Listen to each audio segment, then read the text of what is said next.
জাতীয় নাগরিক পার্টির আহ্বায়ক নাহিদ ইসলাম বলেছেন, সংসদ নির্বাচনের আগে একটি নতুন সংবিধান, জুলাই গণঅভ্যুত্থানের বিচার এবং রাষ্ট্রের মৌলিক সংস্কারের মধ্য দিয়ে আমরা বাংলাদেশের গণতন্ত্র নিশ্চিত করব। ততক্ষণ পর্যন্ত সবাইকে সঙ্গে থাকার আহ্বান জানিয়েছেন তিনি।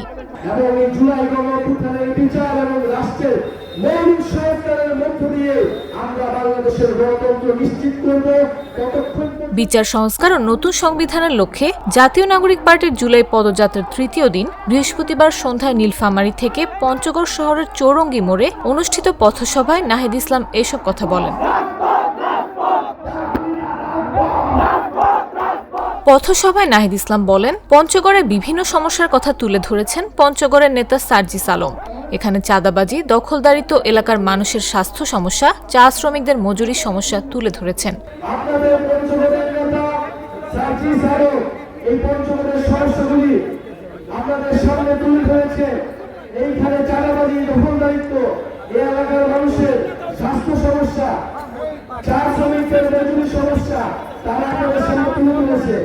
ইনশাআল্লাহ আমরা একটা নতুন রাজনীতির উদ্দেশ্যে সংগঠিত হয়েছি।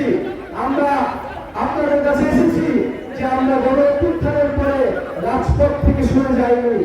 তিনি বলেন, পঞ্চগড়ের বিভিন্ন সীমান্তে বিএসএফ দ্বারা আমাদের সীমান্তবাসীদের নির্মমভাবে খুন করা হয়। এই সীমান্তে হত্যাকাণ্ড 50 বছরে কোনো সরকার বন্ধ করতে পারেনি। এখন আমরা দেখছি ভারত থেকে পুশিন করা হচ্ছে। আমরা স্পষ্ট ভাষায় বলতে চাই, এটা হাসিনার বাংলাদেশ নয়, ছাত্র জনতার বাংলাদেশ। যদি পাঠাতে পারেন শেখ হাসিনা এবং আওয়ামী ফ্যাসিস্টদের পাঠান। আমরা এই জুলাই অভ্যুত্থানে তাদের বিচারের আওতায় আনব। এই সীমান্তে ভারতীয় বিএসএফ দ্বারা আমাদের বাংলাদেশিদের নির্মমভাবে খুন করা হয়। এই সীমান্তে হত্যাকাণ্ড এই 50 বছরেও কোন সরকার বন্ধ করতে পারে নাই। প্রিয় বন্ধুগণ, এখন আমরা দেখছি যে বর্ডার থেকে ভারত থেকে অবৈধ আদিবাসীদের পুশিং করা হচ্ছে। আমরা স্পষ্টভাবে বলতে চাই, এটা হাসিনার বাংলাদেশ নয়, এটা ছাত্র জনতার বাংলাদেশ। যদি পাঠাতে হয় সেই শেখ হাসিনা এবং আওয়ামী ফ্যাসিস্টদের বাংলাদেশে পাঠান, আমরা এই জুলাই গণঅভ্যুত্থানের বিচারের আওতায় তারা নিয়ে আসবো। কিন্তু বন্ধুগণ, আমরা কোনোভাবে এই পুশিং যদি চলতে থাকে আমরা মেনে নেব না।